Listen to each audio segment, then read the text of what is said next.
It's time for another project that you, your family and everyone else can get involved with doing.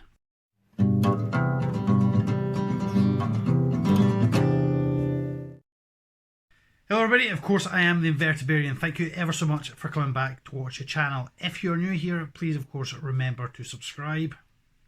And of course don't forget to ding that bell to be notified of new videos that have been released. If you recall, in the last video we created a Serpa design inspired little jar terrarium.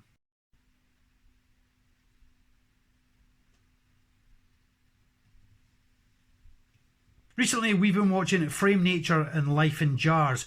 These videos have inspired us to try and create our very own ecosphere. And what we're wanting you to do is try and do exactly the same. Probably better watching their videos over mine to get a better idea how you're going to do this.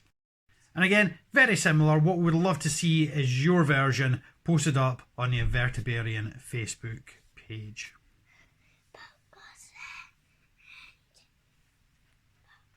So, without further delay, let's go have our attempt at this.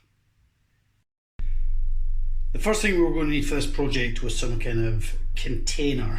I've chosen this vase here, which I'm going to be able to finish off and seal afterwards. Before we can get going on this project, one of the things I need to know is how much liquid it can contain.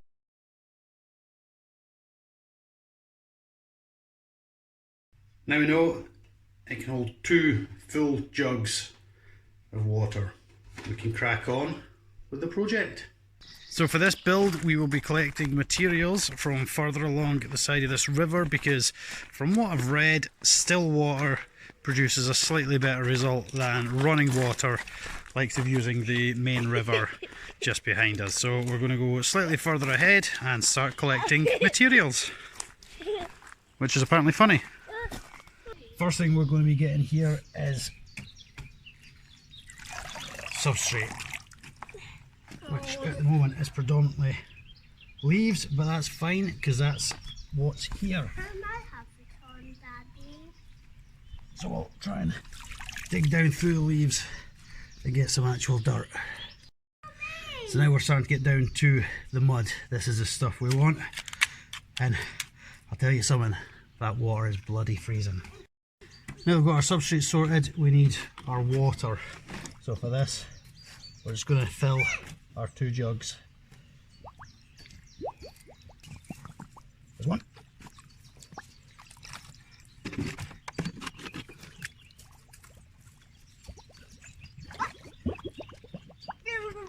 And 2. Now we have our water. We're going to collect one more thing, and that's some of this natural pond life. And that should probably just about do it. And so with all our supplies collected, it's time to get on home and get this bad boy on the go.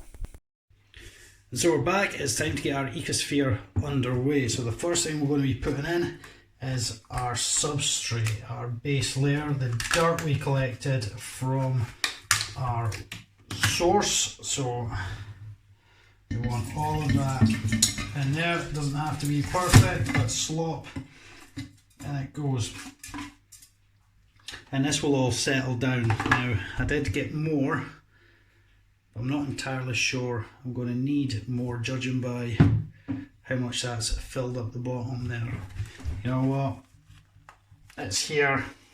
The more we put in, the more life we're introducing, the more successful hopefully. This is why I did it in the bath, because if I recall correctly, this one was more leaf litter anyway. So we're just going to get that into there. Why not? Bottom layer in. It's time to add our naturally collected water. Now this is going to get quite dirty, quite cloudy, but once it's settled, we'll see the finished product.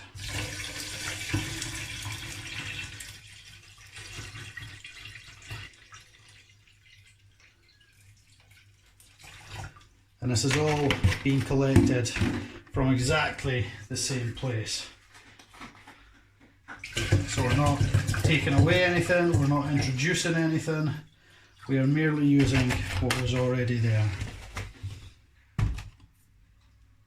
The final ingredient into this experiment is plant life and everything that came with it. So as this is actually a vase, so it doesn't naturally come with a lid, we're going to use cling film. The excess will then be trimmed away. But this is how we're going to seal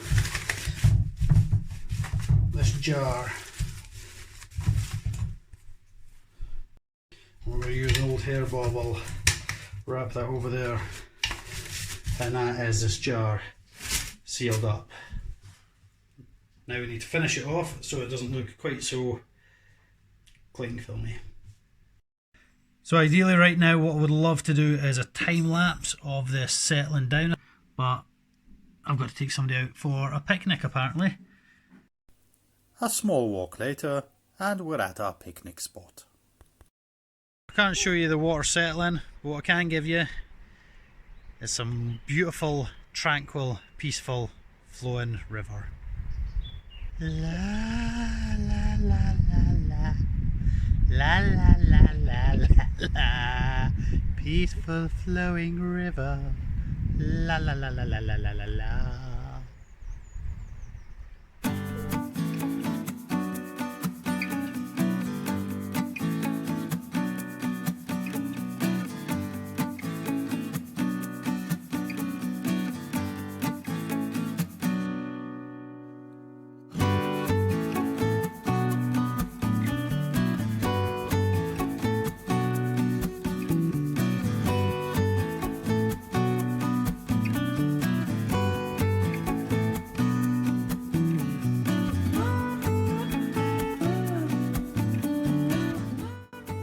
So as life settles into our ecosphere, I've noticed a number of things that are quite obvious.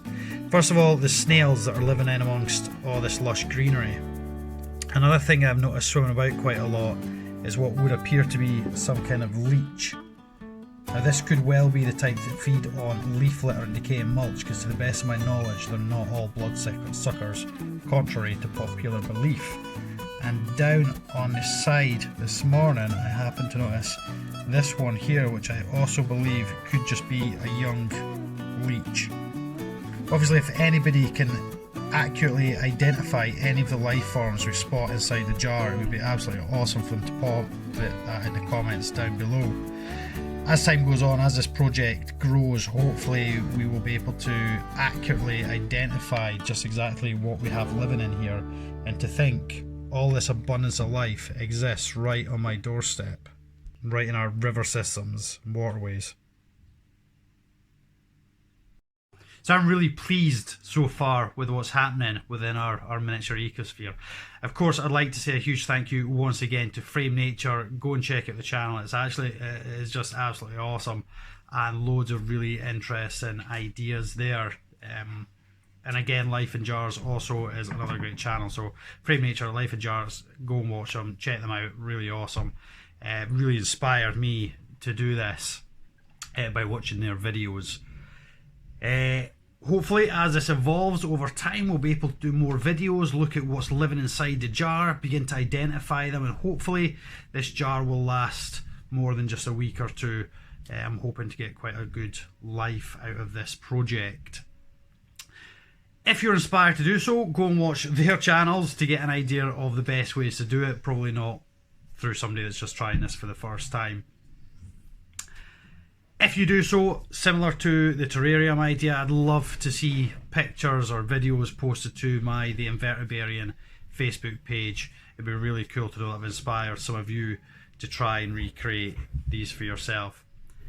All that's left for me to say is be good, be kind, take care of yourselves, and goodbye for now. Bye bye.